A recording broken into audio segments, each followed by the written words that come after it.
Welcome to another edition of the Will Be Blood Fight Show. I'm your host, Dave Duenas. I want to talk about the September 13 matchup with Casamayor versus Juan Manuel Marquez. They're going to be going for the ring title.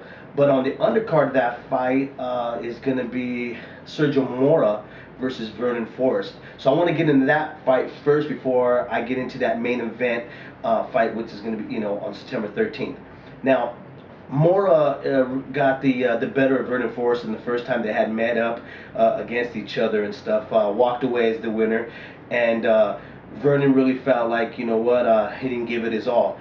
Honestly, I agree with him. I don't think he did give it his all. I think he underestimated Sergio Mora, the number one series on the contender, the winner, and he's been the more successful contender out of everybody. And I think it's all by choice and how he's been picking his opponents. He's been last year he did some really poor decisions. He wasn't fighting anybody, and this year he kind of stepped it up and chose, I think, the right opponent for him to face up against, which was Vernon Forrest. I had Forrest. I honestly had picked Forrest to kind of just walk over Sergio Mora, but I was completely wrong about it, and I was really surprised that Mora got the win. But like I said, I think it was really on the fault of Forrest. He didn't look like he was mentally there. He looked like he was really looking past Mora into bigger, better fights and stuff. Maybe a possibility with Oscar De La Hoya. Maybe that's what kind of got in his head.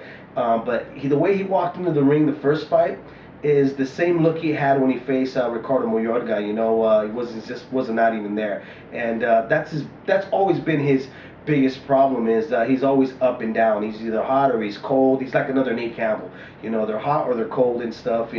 Sometimes that just messes them up, and it gets them really difficult to be a fan favorite and all that, because you never know if you're going to get your money worth. So hopefully this time around he comes in and he prepares himself for a fight. I think this time I'm gonna have to pick though Sergio Mora. I think Sergio Mora right now has the mental edge above him and stuff, and Vernon might be over trying to to win that fight in a real high fashion, which is probably look for the knockout, and I think that's going to mess him up rather than just box Sergio Mora and stuff.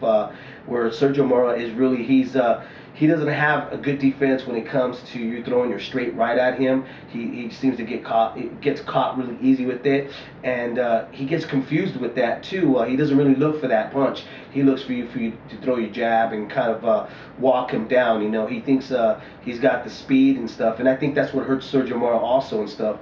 But I'm gonna have to say Sergio Mora's gonna take this fight too, just because the fact that Forrest is going to be looking for a knockout rather than just beat him convincingly and show everybody it was a fluke the first time. So Sergio Mora, I say by another decision and another lackluster from Vernon Forrest. That's my opinion on that fight there.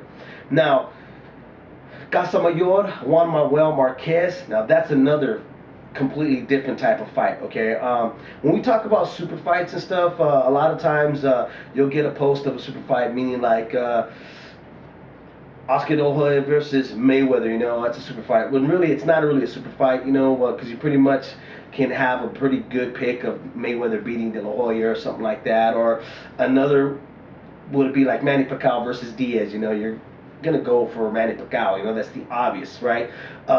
What I like about the Marquez and Casamayor fight is that is considered really a super fight, because it's a hard pick. Casamayor, the commentators of HBO and even Showtime, they underestimate him. They'll say he's not that strong, he's not a big puncher, and I have to disagree with them. I think the guy is an excellent puncher.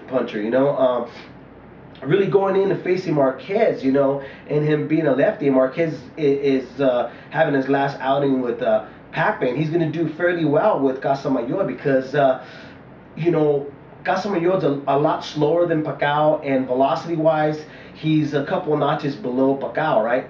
So Marquez should have a little bit more leeway with Casamayor. He's going to be able to have a little bit more his own way, okay? But it's still going to make a great match because, you know, Marquez obviously being a smaller man, moving up in weight to face the ring champion, right? And we got to see how well he's going to react to the punch of Casamayor. I mean, Casamayor is no pushover. You know, he had a lackluster fight against Santa Cruz and stuff, but when he came back in the ring and he faced Michael Casitas, he showed he can always come back with a good punch and take back the fight. And he was also showing he can control the fight, even though his age is getting up there and stuff, right?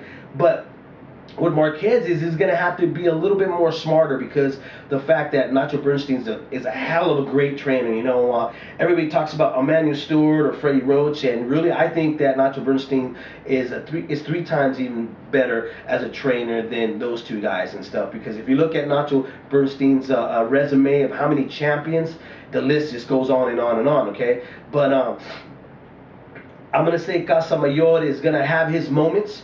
But I think what's going to happen is Casamayor always tends to kind of just fall asleep during the fight and kind of just drift away and starts thinking about something else. I don't know what he's thinking about, but I think that's what's going to cause him the fight, where Marquez is going to be able to, capitalize on that and be able to land the better combinations and stuff and be much more of the pressure fighter. Now, I think in the first couple rounds, Casamayor is going to come out strong, you know, and even possibly I think he'll be able to catch Marquez cold and drop him, you know, and hurt him in the fight and stuff. But I'm going to have to say Marquez in the later rounds is going to be able to bust up Casamayor and even hurt him in the later rounds and stuff. But I'm going to have to say it's going to be an all-out war and stuff. We always talk about the Puerto Rican and Mexico rivalry. Well, this is good. This is going to be a great rivalry, the Cuban versus Mexico rivalry there too and stuff. And we have two great warriors that are going to be facing each other and stuff. So them adding on for this year, give us another great fight right after the Miguel Cotto and Antonio Margarito.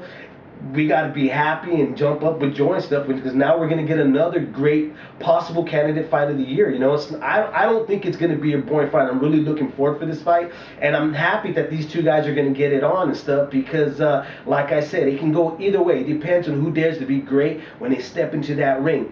But I'm going to have to give you my pick, and I'm going to have to say that Marquez gets away with a split decision and stuff.